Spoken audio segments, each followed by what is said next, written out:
How to change message caller on iPhone.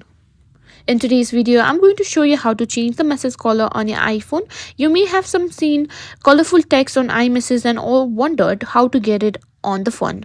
Well, today I'll show you exactly how you can change messages colors as well as some add cool customization to your text. So let's jump right in. First things first, open the messages app on your phone and select the conversation where you want to send a colorful message. Now simply type your message in the text box, and instead of just tapping send, press and hold the blue send button.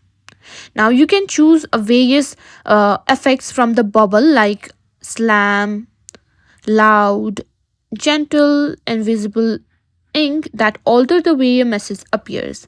Or you can simply try screen effects which change the backgrounds while sending your message like this.